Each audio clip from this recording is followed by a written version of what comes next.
you would think that a family where there isn't conflict is the stronger family. But the reality is, the stronger family is the family that knows rupture and repair. We treat others how we treat ourselves. Mhm. Another tool that comes up for me is, I don't know if you're familiar with the three H's, but this is something that just, for any parent listening might be helpful. And the three H's are simply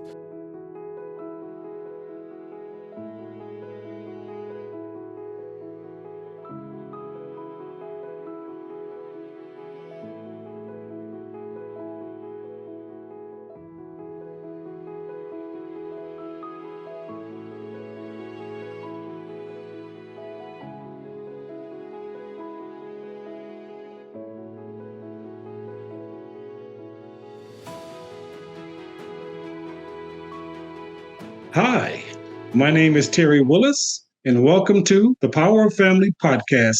This show is all about what happens when adults stop trying to control kids and start connecting with them. And let me introduce you now to my co host, Dr. Sonia Toledo. Hi, Terry. Thank you so much for that. And I am really grateful that you even thought about this idea. I think it's a very important idea to just talk about how could we strengthen the family. I am a mother of two sons. Right now, they're in their 30s, but I know that one of the struggles that I had was listening to my sons. My oldest son, we clashed. We still do in communication, and we almost have to set up our intention before we even have communication, especially in certain topics. There's some trigger topics that we have, and we know which they are, and we have a talking stick or an object that we use literally so we could hold the person who's holding that object as the person who's talking, and the other person is totally listening. And let me tell you, I've learned what listening actually looks like. And it's not me preparing my answer. And I realized that through, especially in his high school days, there were times where there were some really difficult situations that happened. By me truly listening, he was able to think through and talk through his own solution. By me being totally present with him and just showing love, because if I start making faces, he would be like, "Mom, you're not listening. Mom, you're not listening." So they feel it when you're truly listening. So my experience with connection with my young people has been a journey, but I've learned a lot about myself, and I learned a lot about how we could really intentionally put practices in place to make those connections stronger. So without further ado, we have a special guest, Judy Hall, family therapist. And we're so excited, Judy, that you're here because I am excited about today's conversation. So tell us a little bit about yourself. Sure. Thank you so much. Yes, my name is Julie Hall. I have been a therapist for about 15 years. Prior to that, I was in the tech world in all different areas of the tech sector, nonprofit, startup, corporate, government, and did a pivot. And part of the pivot, the reason I engaged the pivot was because I had a really powerful therapeutic experience for myself where I was the client. Mhm. And it really, I always describe it as it really opened up the floodgates for me of how valuable it is to experience very explicitly what it's like to be heard, be understood, be seen. And so, yeah, that was really the catapult for me to shift careers. And so I've been doing this work for about 15 years. Like I said, I primarily focus in systems work, which means I work in dyads, triads, certainly individual work also. And I do a lot of trauma focused work, trauma reprocessing. And then personally, I have been married for almost 20 years. We have an almost 13-year-old daughter. And so that's So you're putting it into practice. yes, it is. It's quite the experience. And so I am certainly learning too. So much I think of our parenting journey is growing together Yes, in a I way. love that. I love that. Yeah. Say real quickly, what parent do I need to be now? Yeah. Because as they grow, they need a different type of parenting. Yeah, you know what I'm talking Mhm. about. Yes, yes, it's so true. It's just a different, in their different developmental seasons, we are showing up differently. Yeah.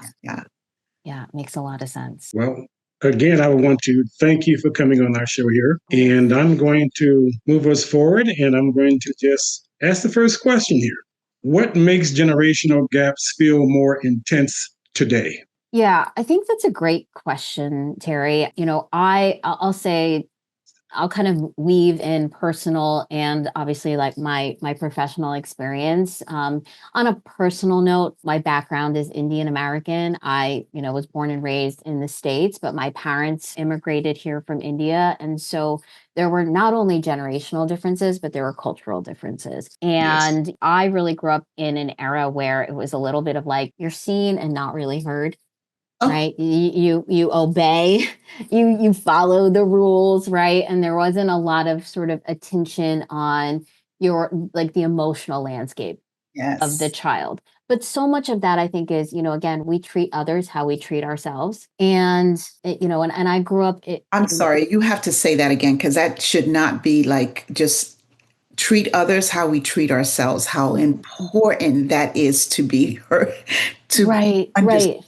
Right. We treat others how we treat ourselves, which means if I am not paying very much attention to my emotional landscape, it is likely that I am not paying attention to others' emotional landscape, right? If I am of the mindset of like, power through, white knuckle through, just get it done, then that is often how I treat the landscape of others and my expectation of others. And I grew up, I grew up in a single parent home.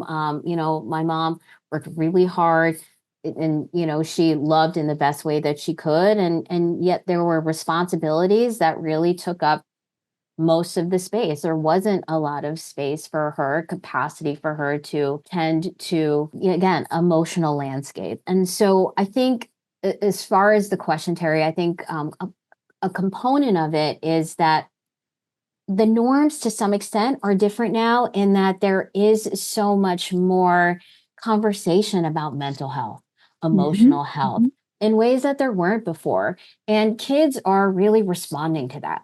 They're really responding to what it looks like to tap into their temperature, right? Their mood, their internal experience, feelings. And so I think that can intensify the gap because generations prior, I don't think had that kind of attention.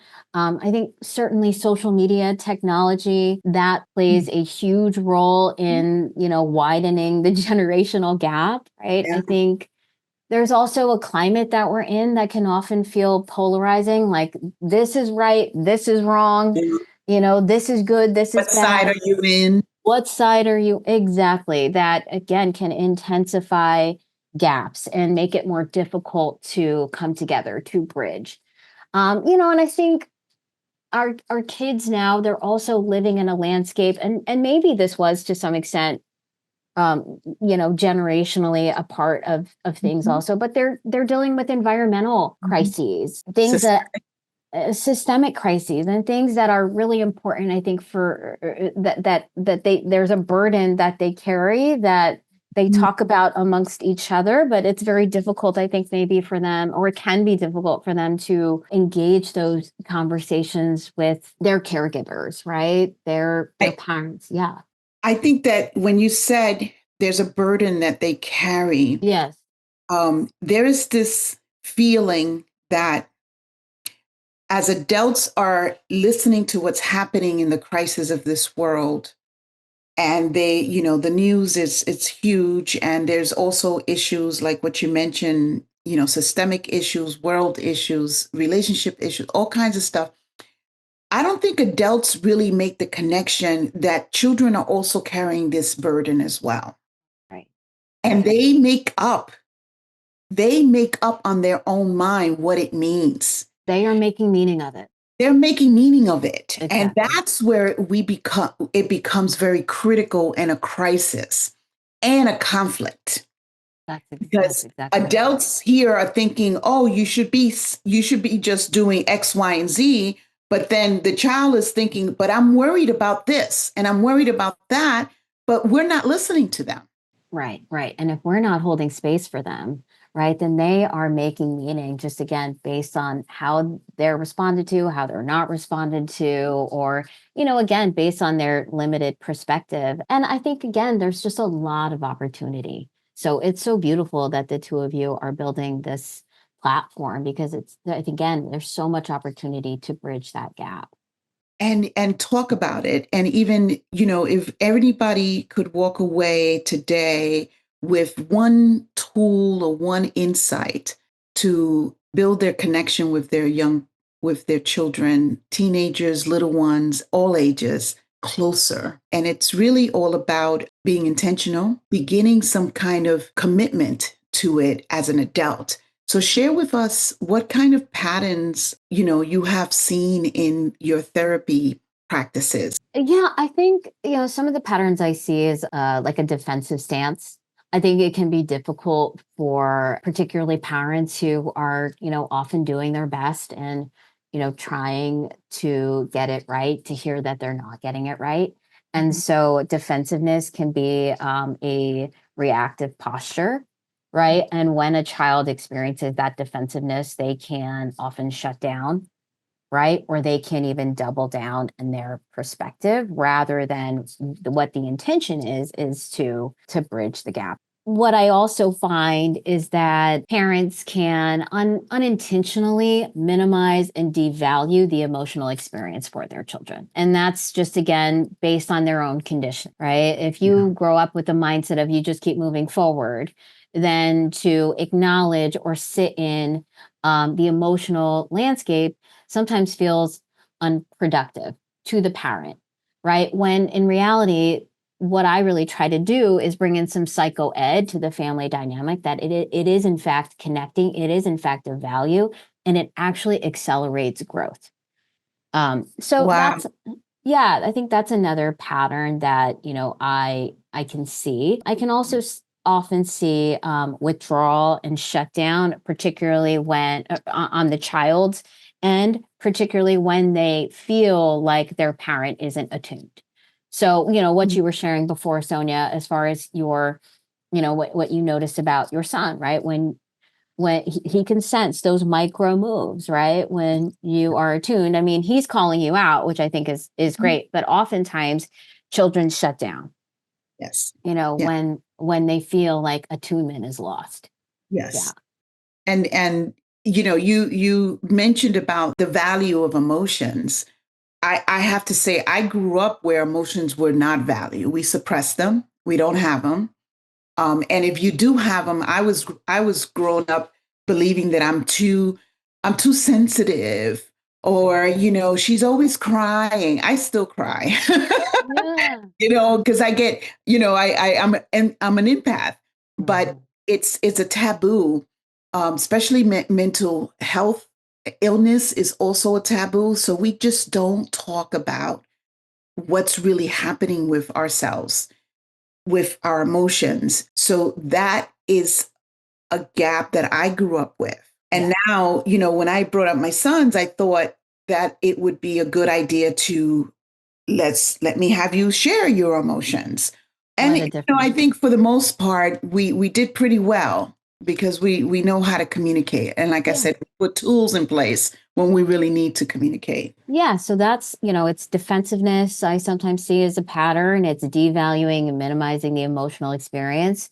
I think and then the withdrawal sometimes. I think the other thing that I often see in the parent-child dynamic is a focus on the behavior outside Mm. of what's underneath, Mm. right? So a focus on, okay, you know the grades are dropping, or Mhm. they're talking back, or they're doing this thing, rather than tapping into the curiosity of what's actually happening underneath. Yes. Yeah, What's the source? What's the reason? that's Um, right.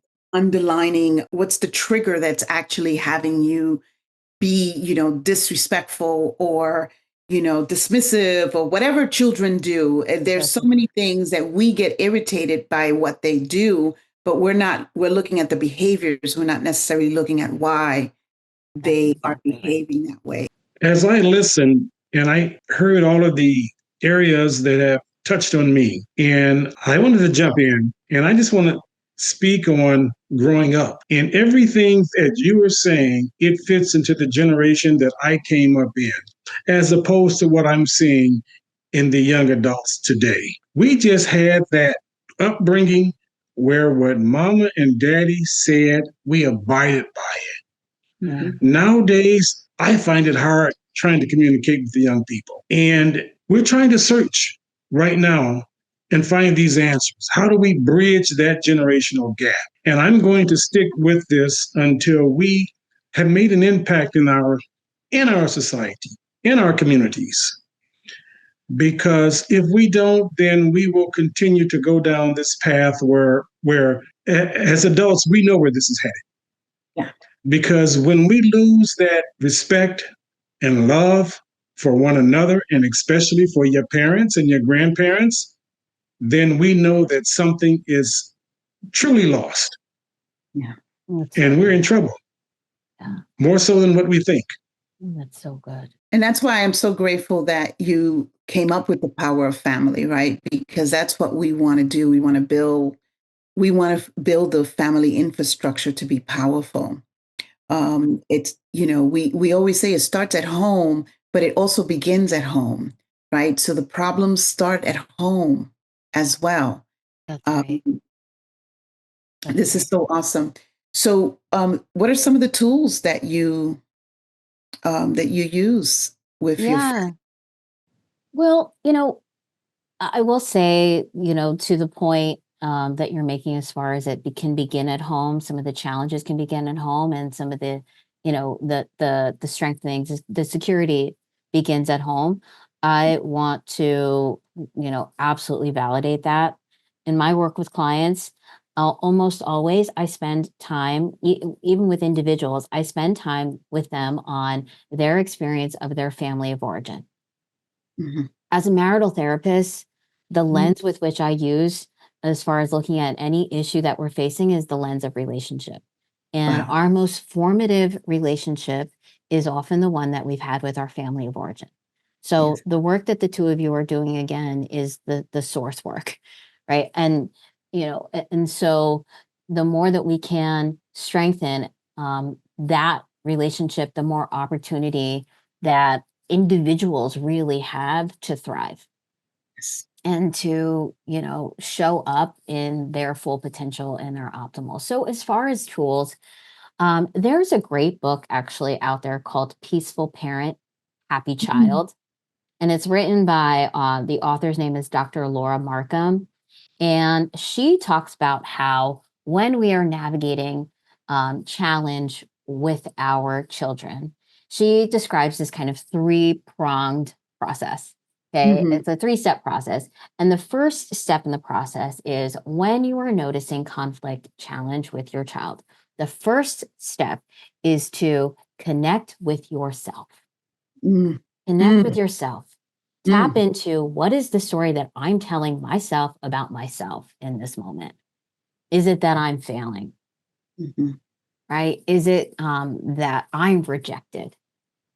Is it that I'm alone? It is really important that we first check in with ourselves and regulate our nervous system so that we have some space to co regulate our children's nervous system. That they have, right? They need something to borrow.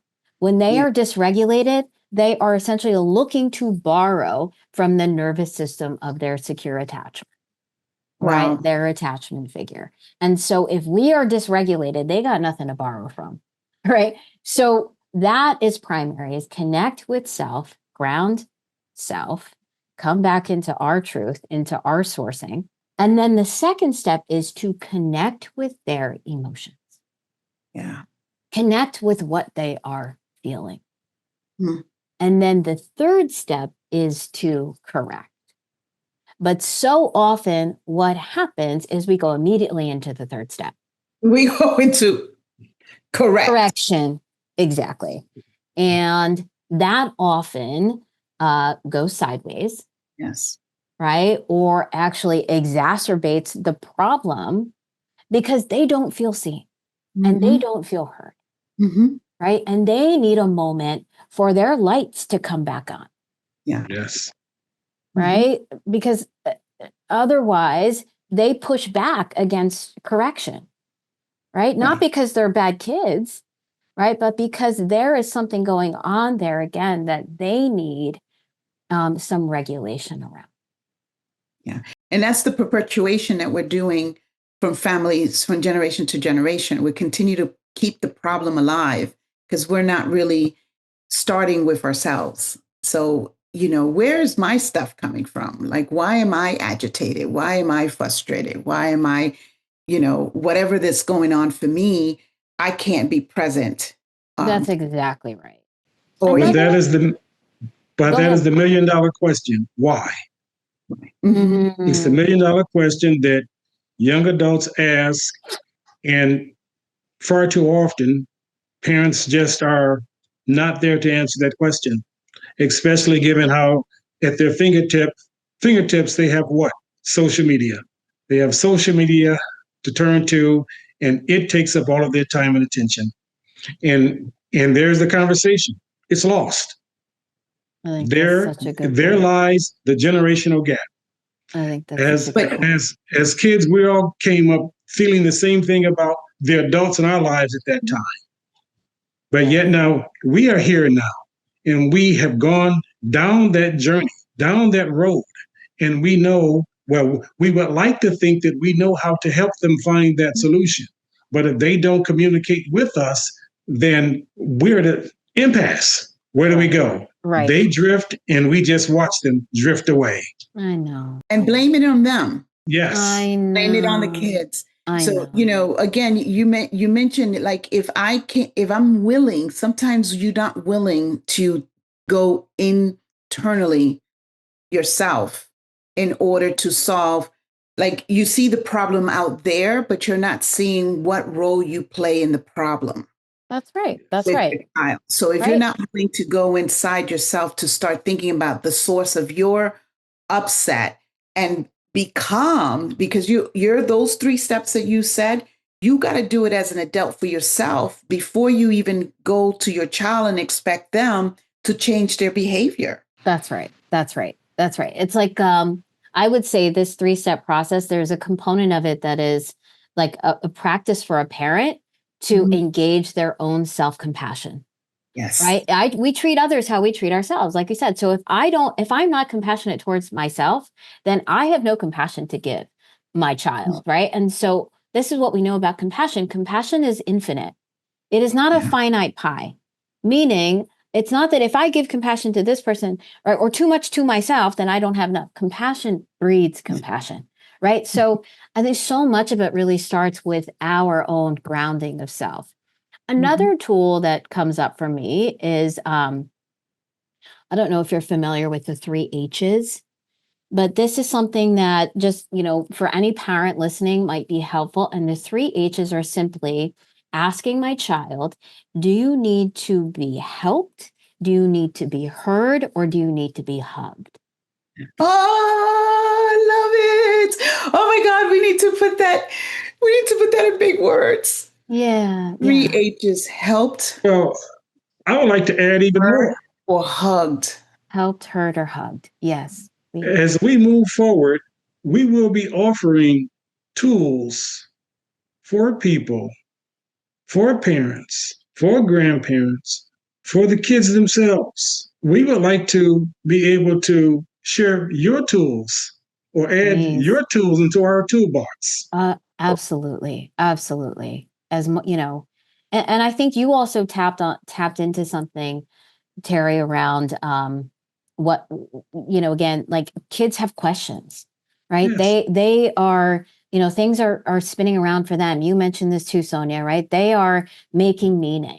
And so often I think they can feel limited often when they attempt to share with parents, and parents meet them with some kind of certainty, with some kind of answer when they are really looking to have space to process, right? So it's a little bit of like curiosity over certainty is another tool, perhaps, right? To make some room for our children to process on their own. And all we are is a container.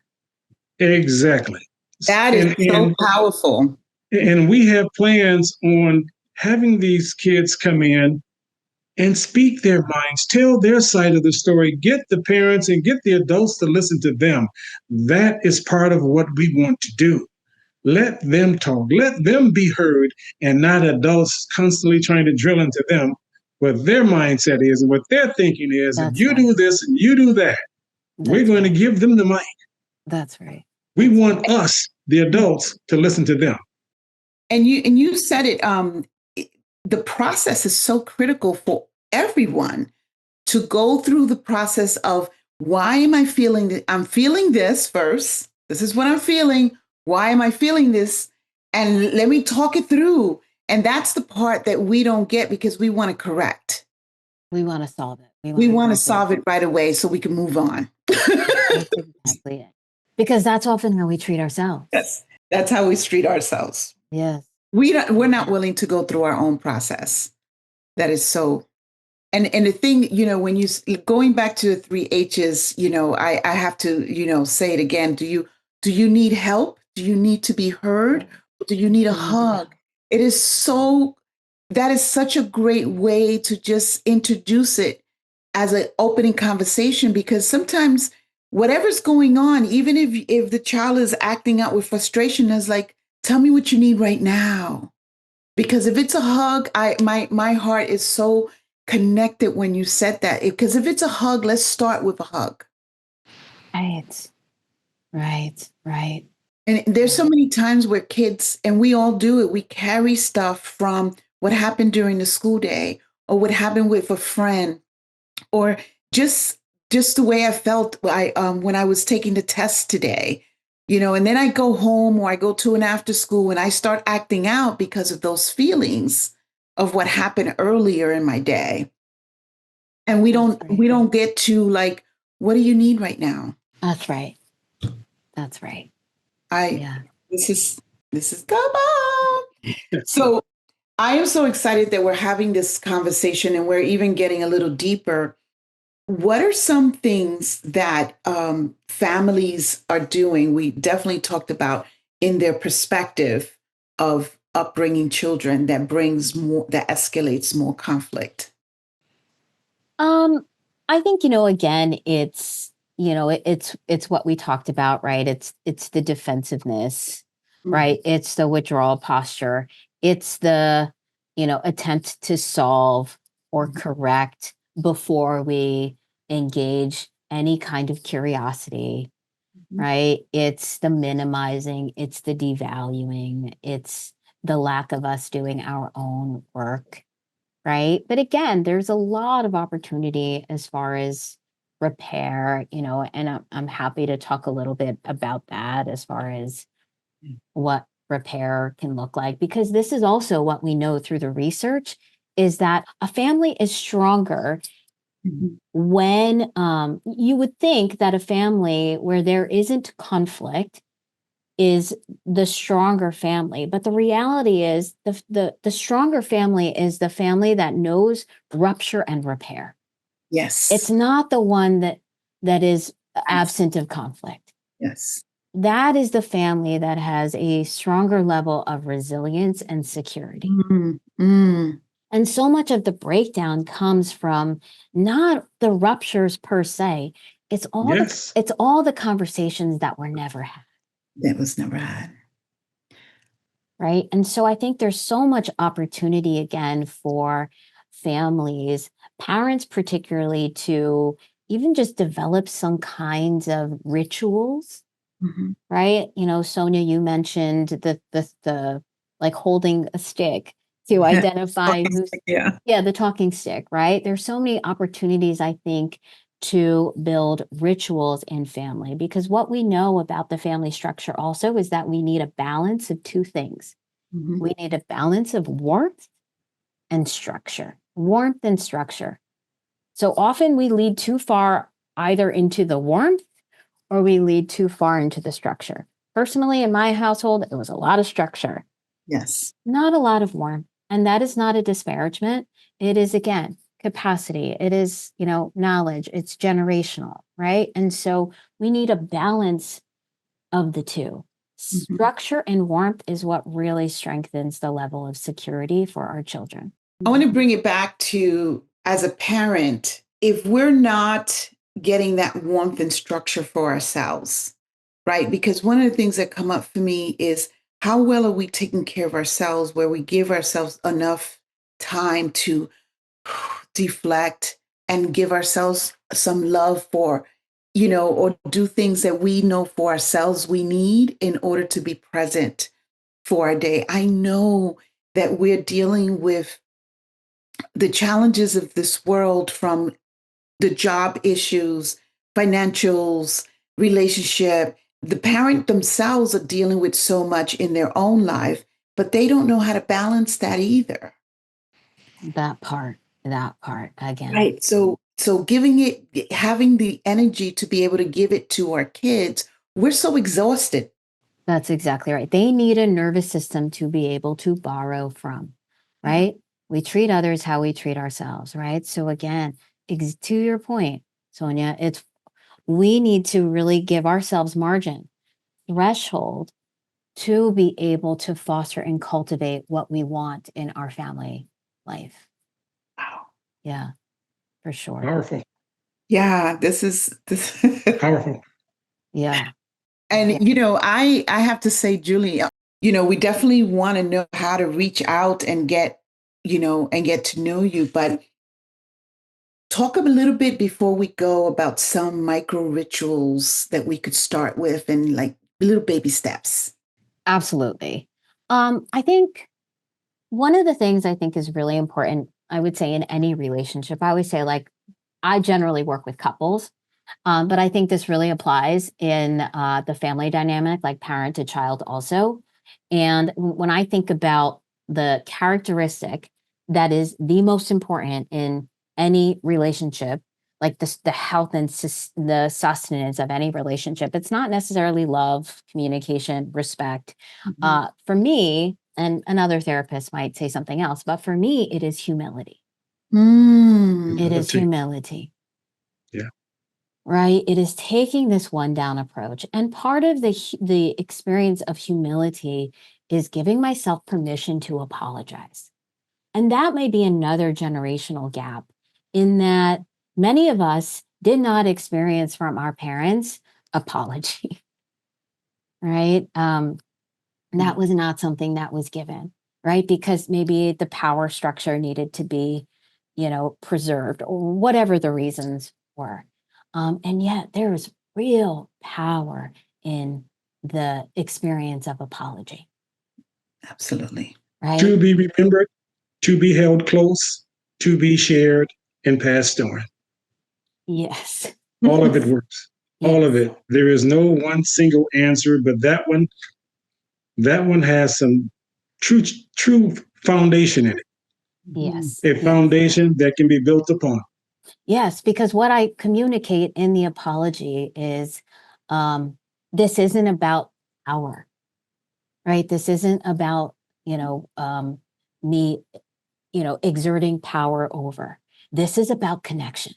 Apology communicates connection, right? And it is a model also for our children, right? As far as their own practice of apology. So I would say that's a micro ritual. I think another micro ritual, again, is a practice of, when I look at my family dynamic, where is there opportunity for us to engage something that is structured, that my children always know is a place for us to experience quality time together and check in. Maybe it's, every night we have dinner together. And dinner time, phones away, and this is just check-in opportunity. Or maybe it's, this Sunday afternoon. No, any other activity is deprioritized, and this is family time.